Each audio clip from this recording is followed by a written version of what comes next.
প্রশ্ন হলো রোজা অবস্থা যদি হস্তমৈথুন করে তাহলে রোজা ভেঙে যাবে কিনা। বিয়েতে কবুল বলার আগে আলহামদুলিল্লাহ বা ইনশাআল্লাহ বলা যাবে কিনা। পুরুষের লাল কিংবা হলুদ রঙের পোশাক পরা কি বৈধ? ইতিকাফের ফজিলতে গুরুত্ব কি? ইতিকাফ কয়দিনের জন্য উত্তম? ইতিকাফ অবস্থায় কি কি করা যায় আর কি কি করা যায় না? প্রবাসীদের ফিতরা আদায়ের বিধান কি? আমরা কি দেশের হিসাব করে ফিতরা আদায় করবো নাকি যেখানে থাকি ওই জায়গার হিসাবে দিয়ে আলাদা? ফিতরা কি আলাদা করে রেখে ঈদের পর আদায় করা যাবে? শাওয়াল মাসের রোজার ফজিলত কি? আগে ভাঙতি রোজা রাখবো নাকি শাওয়াল মাসের রোজা আগে রাখবো? বিয়েতে কবুল বলার আগে আলহামদুলিল্লাহ বা ইনশাআল্লাহ বলা যাবে কি না। বিয়েতে কবুলের আগে আলহামদুলিল্লাহ আপনি বলতে পারেন যে আল্লাহ শুকর আমি কবুল করলাম, এটা বলতে পারেন। আর ইনশাআল্লাহ তো বলার যুক্তি নেই, কারণ আপনি তো কবুল করলেন বলেছেন, আপনি করবেন তা তো বলেন নেই। যদি আপনি বলেন যে আমি ইনশাআল্লাহ কবুল বলবো, তাহলে বিয়ে হবে না। এটা বললে বিয়ে হবে না, বিয়ে সংগঠিত হবে। আপনি ইনশাআল্লাহ কবুল করলাম যদি বলেন, তাহলে ইনশাআল্লাহটা মিনিংলেস হবে আর কি। ইনশাআল্লাহ তো ভবিষ্যৎকালীন ক্রিয়ার জন্য ব্যবহার করা হয়। আপনি তো কবুল করলাম অতীতকালীন ক্রিয়া বা বর্তমানকালীন ক্রিয়া বলেছেন, যার কারণে এখানে ইনশাআল্লাহ নয়, এখানে হবে আলহামদুলিল্লাহ। এটা বললে বলতে পারেন, কোনো অসুবিধা নেই। ইতিকাফের ফজিলতে গুরুত্ব কি? ইতিকাফ কয়দিনের জন্য উত্তম? ইতিকাফ অবস্থায় কি কি করা যায় আর কি কি করা যায় না, অনুগ্রহ করে জানাবেন। ইতিকাফ তো 20 রমজান সূর্য অস্ত যাওয়ার আগে আগে মসজিদে প্রবেশ করে যেতে হয়। শেষ 10টা দিন ইতিকাফ করা হলো নবী সাল্লাল্লাহু আলাইহি ওয়াসাল্লাম সুন্নাহ, সারা জীবন তিনি আমলটি করেছেন। নবী করিম সাল্লাল্লাহু আলাইহি ওয়াসাল্লাম যে আমলটি সারা জীবন করেছেন, আমাদের বেশিরভাগ মুসলমান ভাইরা বোনেরা সে আমলটি জীবনে একবারও করেননি, করা হয়নি। এগুলো দুঃখজনক। ইতিকাফ এত গুরুত্বপূর্ণ যে নবী সাল্লাল্লাহু আলাইহি ওয়াসাল্লাম রমজান রোজা ফরজ হওয়ার পর থেকে মৃত্যু পর্যন্ত কোনো বছর ইতিকাফ না করে থাকেননি। এক বছর ইতিকাফ করে তিনি ভেঙে ফেলতে হয়েছে, পরবর্তী বছরটাকে তিনি ডাবল রেখে অর্থাৎ 20 দিন ইতিকাফ করেছেন। রমজানের শেষ 10 দিন পুরোটা মসজিদে এসে ইতিকাফ করা, অবস্থান করা একটা গুরুত্বপূর্ণ একটি সুন্নাহ এবং সওয়াবের কাজ। ইতিকাফরত অবস্থায় আপনি ইবাদতবন্দি করবেন, জিকির আজকার করবেন, কোরআন তেলাওয়াত করবেন, নফল সালাত পড়বেন, স্বাভাবিক সেখানে ঘুম খাওয়া দাওয়া এগুলো করতে পারেন। খাওয়া দাওয়া বাসা থেকে এনে নিতে এর মতো মানুষ না থাকলে আপনি নিজে খেয়েও আসতে পারবেন, তবে কারোর সাথে কথা বলবেন না, অন্য অযথা সমানষ্ট করবেন না। এ হলো আপনার মূল কাজ।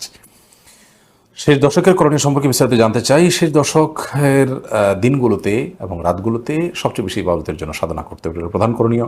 রাত জেগে থাকতে হবে। নবী সাল্লাল্লাহু আলাইহি ওয়াসাল্লাম এই দশকে রাত জেগে থাকতেন। তৃতীয় করণীয় হলো পরিবার লোকদের ঘুম থেকে জাগিয়ে তুলতে হবে। এটা হলো তৃতীয় করণীয়। এবং চতুর্থ করণীয় হলো এই দশকের বেজোড় রাতগুলোতে স্পেশালি একটু বেশি বাজ করার চেষ্টা করতে হবে। লাইলাতুল কদর হতে পারে সেই সম্ভাবনা থেকে। মাজেদুল ইসলাম আপনি লিখেছেন, প্রবাসীদের ফিতরা আদায়ের বিধান কি? আমরা কি দেশের হিসাব করে ফিতরা আদায় করবো নাকি যেখানে থাকি ওই জায়গার হিসাবে দিয়ে আলাদা? আপনি যেখানে থাকেন সেখান থেকে হিসাব করে আপনি ফিতরা দিবেন। ফিতরা কি আলাদা করে রেখে ঈদের পর আদায় করা যাবে? না, ঈদের পর আদায় করলে ফিতরা আদায় হবে না, বরং ফিতরা আদায় করতে হবে ঈদের সালাতের আগে। নবী করিম সাল্লাল্লাহু আলাইহি ওয়াসাল্লাম বলেছেন, মান আদ্দাহা ক্বাবলা সালাহ, যে ব্যক্তি ঈদের আগে ফিতরা আদায় করবে ফাহিয়া মাকবুলা, তাহলে সেটা ফিতরা হিসেবে কবুল হবে। ওমান আদ্দাহা বাদা সালাহ, যে ব্যক্তি ঈদের পরে আদায় করবে ফাহিয়া সাদাকাতুম মিনাস সাদাকাত, অন্য 10টা সাদাকার মধ্যে একটা সাধারণ দান হবে। এটা ঈদের যে আপনার কি বলে এটাকে, ফিতরার যে দায়িত্ব, সেই দায়িত্বের ফলে কিন্তু আদায় হবে না। শাওয়াল মাসের রোজার ফজিলত কি? আগে ভাঙতি রোজা রাখবো নাকি শাওয়াল মাসের রোজা আগে রাখবো?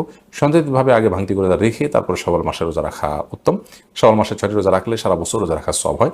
রমজান রোজা রাখার পর যে ব্যক্তি রোজাগুলো রাখবে, অর্থাৎ শাওয়ালের 6টা রোজা রাখবে, সে ব্যক্তির জন্য নবী করিম সাল্লাল্লাহু আলাইহি ওয়াসাল্লাম এই ফজিলতের কথা জানিয়েছেন। বিধায় এটি আমাদের চেষ্টা করা উচিত রাখার ব্যাপারে।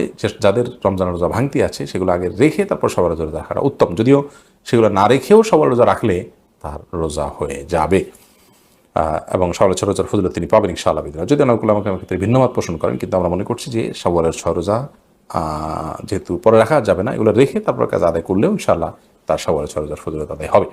পুরুষের লাল কিংবা হলুদ রঙের পোশাক পরা কি বৈধ? এগুলো পরা তার জন্য নিষিদ্ধ। বিশেষ করে লাল পোশাক পরা পুরুষের জন্য নিষিদ্ধ, তবে সেটা হারাম পর্যায়ে না, মাকরুহ পর্যায়ে। আল্লাহ ছাড়া কারো নামে কসম করা যাবে কিনা? না, আল্লাহ ছাড়া কারো নামে কসম করা যাবে না। কসম হবে শুধুমাত্র আল্লাহর নামে। নবী করিম সাল্লাল্লাহু আলাইহি ওয়াসাল্লাম বলেছেন, মান আরাদা ইয়াহলিফা ফালইয়াহলিফ বিল্লাহি আও লিয়াসমুত, যদি কেউ শপথ করতে চায় সেজন্য আল্লাহর নামে শপথ করে অথবা নীরব থাকে, আল্লাহ ছাড়া কারোর নামে যেন শপথ না করে। পরে প্রশ্ন হলো, রোজা অবস্থা যদি হস্তমৈথুন করে তাহলে রোজা ভেঙে যাবে কিনা? ভেঙে গেলে যদি সাথে সাথে ফরজ গোসল করে পুনরায় রোজার নিয়ত করে তাহলে কি রোজা হবে? না, এর ফলে রোজা আর জোড়া লাগবে না। হস্তমৈথুন করে বীর্যপাত যদি কেউ করে তার ফলে রোজা ভেঙে যাবে।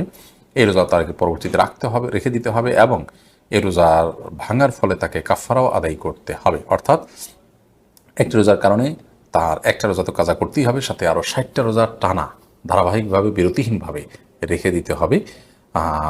এটি তার জন্য একরকম শাস্তি এবং এটি জঘন্য অপরাধ বটে, যার কারণে আল্লাহ মাফ করুক। এ ধরনের অপরাধ থেকে আল্লাহ তাআলা হেফাজত করুন এবং এই ধরনের অপরাধ থেকে আমাদেরকে বেঁচে থাকার মতো ইমানি শক্তি, তাকওয়া আল্লাহ তাআলা আমাদেরকে দান করুন।